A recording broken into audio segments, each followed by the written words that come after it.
Hello, everyone, and welcome to the Journey to Fulfilling Relationships podcast, the relationship show that gets to the heart of the matter, helping you and your family lead fulfilling and connected lives at home, in business, and in life.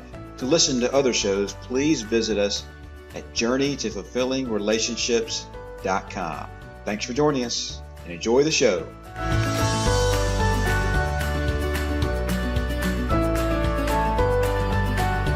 Hello, everyone, and welcome to the Journeys to Fulfilling Relationships podcast, the show that gets to the heart of the matter in helping you and your family lead fulfilling and connected lives at home, in business, and in life.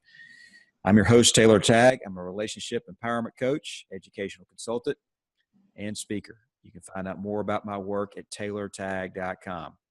Our co-host today is Noemi Moreno. Hi, Noemi. Hi, everyone. Good to see you. You can find out more about Noemi's work at nmarinotaryn.com.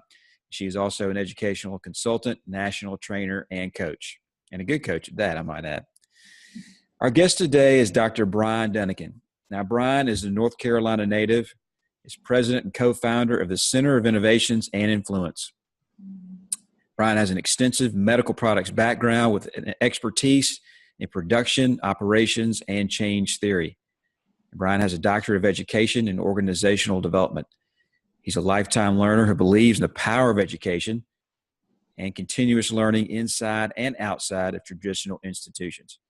And Brian has joined us today to talk about the challenges of change in our working relationships and how it may affect those relationships. So, Brian, welcome to the show today. How are you doing? Thank you, Taylor. I really appreciate it. Noemi, appreciate it as well. Thank you for having me here on the show today. Well, we're glad that you could join us. And we always want to start off just kind of getting a little bit about a background about your work and how you got involved in organizational development. Well, Taylor, I will say that over the years, I spent the last 20 years in medical manufacturing, working with needles and syringes to batteries, pacemakers, and spent about almost 20 years in that arena. And in that process is when I discovered more about myself, and it was more or less self-awareness. I knew that I had more to offer through this process of just change. And what I didn't realize is that I was changing myself. And I started to grow and understand that within change itself, you have to overcome some obstacles. And those obstacles are really within each of us. Well, let's talk a little bit about, change in general, because I know, most of us are very resistant to change. We like to keep things the same. However, we don't learn and grow without changing. So give us a little bit of information about maybe the work you've done with change and how you help organizations deal with that. Absolutely. So with change itself, we're all creatures of habit. And so when you think about change, we actually find ourselves in a certain pattern. And those patterns are somewhat on autopilot on every day. We wake up, we drive to work the same way, we go through our same routine as soon as we walk through the doors of work. And when you think about that, change itself is difficult. When you think about a stream of water, it goes the same way each and every time unless there's resistance, and then it changes its path. But it doesn't do that automatically. And so within our lives, we actually have to enforce change. We have to make sure that we are intentional about what we're doing, because oftentimes change is going to happen, whether we like it or not. However, progress is what we want to see from the change that we actually intentionally make. So when I work with individuals or work with business owners, it's really understanding what is their purpose of change. And it goes back to understanding the why. Simon Sinek talks about this in great detail, and he talks about why are we doing what we do, why are we making the products we make, and when you think about understanding that why, it really drives the force to the actions that we take on a daily basis. So what? And my next question would be, once a company or a particular person, manager or a president of a company knows their why and can communicate that with their employees, then what's kind of maybe the next step in implementing that change once you have your why? How do you efficiently go about implementing something like that in an organization? So oftentimes when I meet with company owners, especially small business owners, we start with understanding their ikigai. Now, this is a Japanese word that stands for understanding your why. What is your reason for getting out of bed? And ikigai is spelled I-K-I-G-A-I. And so within that, we have your vocation, your mission, what do you love, your passion, your profession. So all those things are wrapped up into one. So understanding that and being very clear on what your next 2 to 3 steps are is really the difference from failure and success. So having a clearer vision of what your why is and the reason for taking the next step is really the foundation to taking action. Wonderful. I know, Noemi, you got some questions about vision, I know, don't you?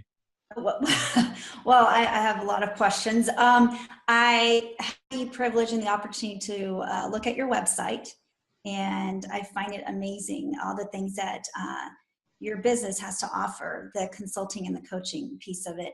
My question is, can you give us some ways how you assist leaders in balancing emotional intelligence? Because we know that with leading in any capacity, at any capacity, self-regulation is very hard to do with a lot of people when we're in a leadership role.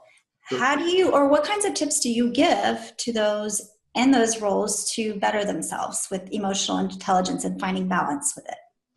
Well, when you think about emotional intelligence, it really is about self-awareness. And oftentimes, especially those in a leadership role, we have to take our guard down and ask for help. And oftentimes that's very difficult to do. We have to ask for direction and feedback. And what I found with a lot of leaders, they are reluctant to ask for feedback, especially among the peers or even from those who report up through those who report to them. So taking a step back and asking, what can I do differently? What should I stop doing? How can I improve? What do you like about the things we've done so far? Asking those questions and then seeking feedback, listening for the direction that your team is actually going to give you. And if you're able to do that and create that environment, then you're better off at creating the autonomy that you want to see in your future. And also you're helping to cultivate your future leaders as well. So self-awareness is one. And oftentimes what I've seen it with emotional intelligence is really asking those questions. What questions do you ask? Because oftentimes as a leader, we feel that we have to have all the answers. And that's generally not correct. You don't want to always be in the situation of giving the answers. You want to be able to guide your team, those are in your leadership team, to those answers. Therefore, when you're away from your organization, they are equipped to making those quick decisions, those quality decisions in your absence. But if you're always giving them the answers, then they're going to call you, email you, and ask you for permission. And so for me, it's really just making sure that they have, they're creating an environment where they feel comfortable receiving feedback. And that really helps out with their self-awareness and emotional intelligence. Thank you. Thank you. Wonderful. And I'm a big proponent of emotional intelligence. I've taught it on several levels, and I know that companies now are starting to hire their employees and starting to measure the EQ or emotional quotient of the people that they hire. I know that's becoming more prevalent in the workplace now. Sure. So can you give us a little flavor about some of the other aspects of change besides emotional intelligence that is important, especially in organizational leadership, developing leaders, and making sure that the company is growing with their employees? Well, one aspect of change that I think is really important is really, it stems around making sure change sticks. Because oftentimes we face a lot of challenges and external forces that forces us to change. However, oftentimes we can actually make those internal decisions to change. But reluctantly, we wait for external forces to say, all right, we need to change, the market has changed, or customers are looking for a different product, and then we're forced to make that change. And oftentimes when that happens, it hurts. But we find out that we are very resilient as an organization. And we can really understand, at least once we understand why we have to change, and then understanding the vision behind it, we can actually start turning the ship in the harbor. It's very tough to turn a ship in the harbor, but it does take a while. And so when you start to add some of the developments behind why you're changing, and then you power that with the reasoning, what the vision is once the change has happened, then you have to work on how do you make it stick. Going back to one of the trainings that I had before, it was really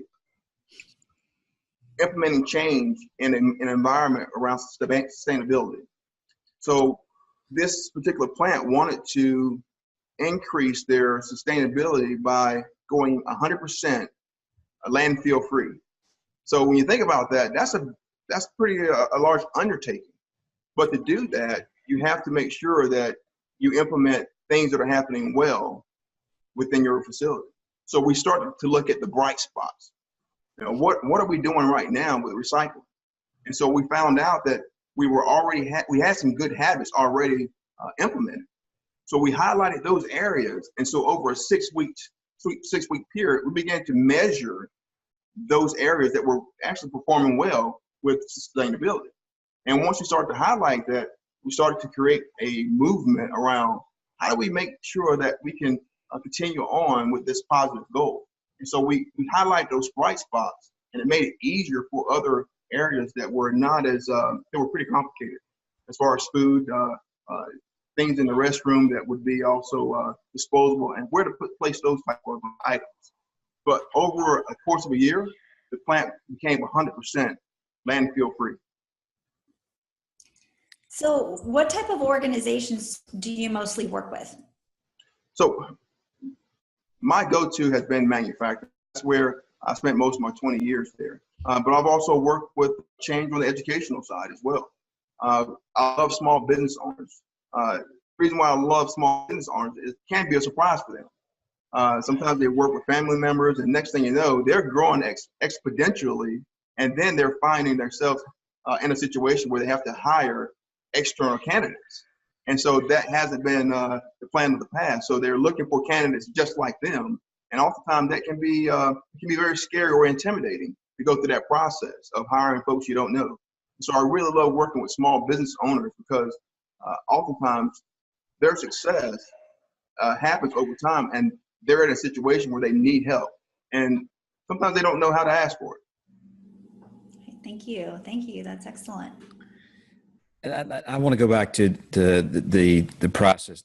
I want to talk about the process of change here, because I think it's really important. When you think about change in organization, people are very resistant Sure. to this. And there's a process, I guess a correct process, in helping to unroll change over time. And we've seen so many instances when companies make a policy change or make a change in procedure, and it's very sudden, and everybody has to make the adjustment, and people just, they freeze, they get really resistant in regards to that change. So can you talk a little bit about the process of change and how it can unfold in a nice flowing rhythmic way so that people can embrace it more? Well, oftentimes with change, people really don't fear change itself, but they fear the sense of loss. So the sense of loss or losing out on something that they feel may be a benefit, it may be time, it may be the fear of doing something different. As we talked about before, we're all creatures of habit. So the best change is change that happens that ideally they don't know is happening. Let's take the change and this is outside of manufacturing. If you think about those who own a CD player, okay? So if you own a CD player and prior to that you had a cassette player, if you look at the change from cassettes to CDs, it was gradual. And it was something that just happened. It didn't happen overnight, but gradually everyone had a CD player. the same change happened with MP3s. I mean, so you went from a CD player to an MP3. That change happened gradually, but all of a sudden everyone has an MP3 player or access to digital music. So when you think about that change, it happened gradually, and if you didn't have it, you wanted it. So if you were one of the earlier adopters that gravitated towards this new technology, you know, you were the first ones to experience the difference. But if you were a lagger and you were the last ones to gravitate towards this, you know, you found yourself with a tape player or a CD player, and everyone else is on MP3s. You weren't able to communicate in the right way or listen to music in a way that everyone else is listening to it. So when you think about change itself, you want change to happen gradually, but in a way that people understand it and they want that change to happen. So they have to see the benefits in the absence of loss. And so that benefit is where you want to present that first. And therefore it kind of takes away the ambiguity of the loss that they may perceive. So for instance, a policy change. Oftentimes policy changes impact pay, they may impact wages, they may impact insurance, but understanding why we're changing and what are the benefits. So those benefits have to be presented in a way that maybe the longer tenure employees understand it, and maybe the newer employees may not care about the change. But you have to present it in a way that it does facilitate a good reason as to why we're making that change. Well, that's a good point too, and I know that change is a tough subject, I think, for a lot of people.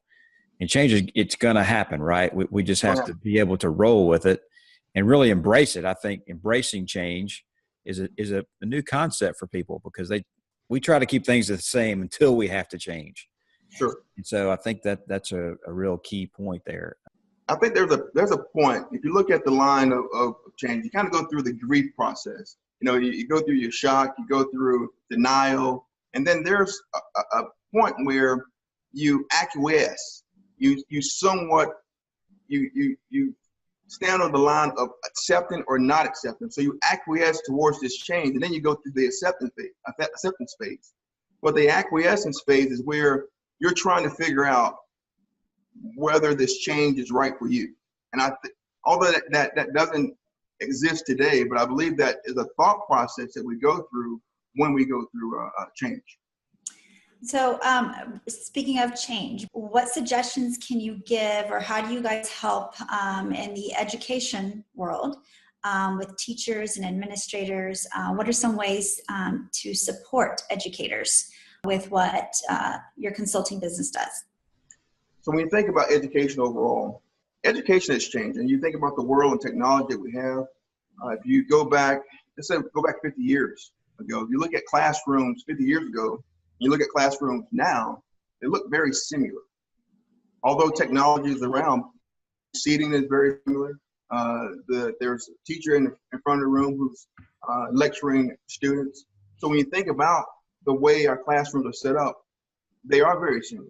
But the world around us has changed dramatically. So we have to look at how do we teach our students? We have to teach on a different level and understand how do we communicate to everyone. And there are different learning styles. So teachers definitely have to take a step back and look at classroom management. They have to also look at how their students are learning on an individual level. Now, I know that Taylor, we talked about this, about Madeline Hunter. What does she say?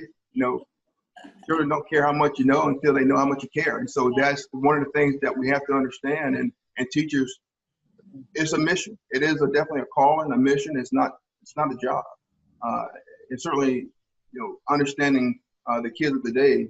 Wow, there's so many distractions out there, and so many choices. And I think that the choices that they have from a technological perspective offers distraction. So just being able to go back to the basics, and that's really where I think the key to understanding how to facilitate a classroom is going back to the basics of teaching.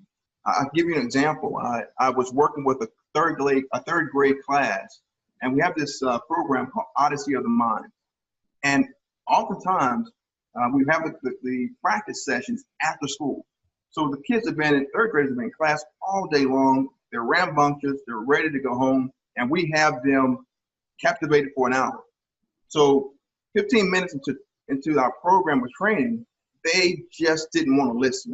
They were all over the place. And so the primary coach and me, we started to look at how can we get these students to take control. So we kind of stepped back and we stopped the class, we stopped the training, and we talked to the students and basically said, this is your session. This is your program. We're just facilitators. If you want to be successful, you need to make a decision on how you want this to end. And so one of you guys need to be a leader of the group, and the next 10 minutes, well, we didn't say 10 minutes, next 3 minutes, decide how you want to proceed. So we gave them 3 minutes, and it was just like magic. They started to think about, wait a minute, this is a reflection on us. We need to take control of this. And so they started to look at a timekeeper. They started looking at someone to scribe at third grade level. And then I said, all right, we have 20 more seconds. 20 seconds was up, and next thing you know, they were performing.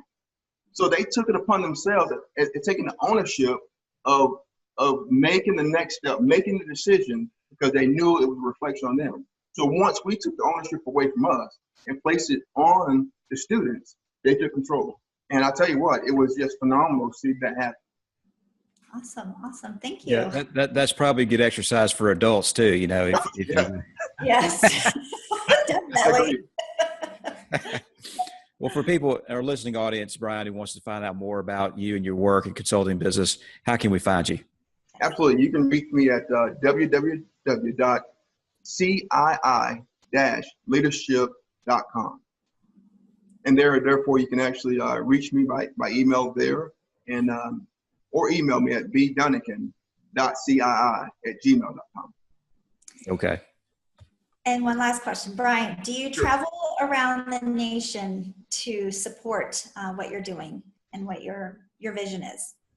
Yes, I've had opportunity to travel extensively, but I will say that even prior to forming CI, and I had an opportunity to travel to China. That was absolutely mind-blowing. Spent some time in Shanghai and also in Beijing, and spent some time at different schools. I went to a middle school, elementary school, and a high school. And I tell you what, it was an eye-opener for me. So being able to understand what's happening in China, what's happening also in France, and some of the other European countries, I know that we have a lot to do in order to really catch up with education, and also with our work ethic as well. But across the nation, I've had opportunities to travel as well. And I tell you what, we all have the same goal. We want to be successful. We want to have change. We want to do it in the right way and leave a legacy from our works. That's right. Thank you. Well, last couple of questions here, Brian, will help our listening audience here. And just generally, we've talked a lot about change. What couple of quick tips can we give to our audience about in our relationships, especially in our business working lives? What can we focus on that will help our relationships get better through change?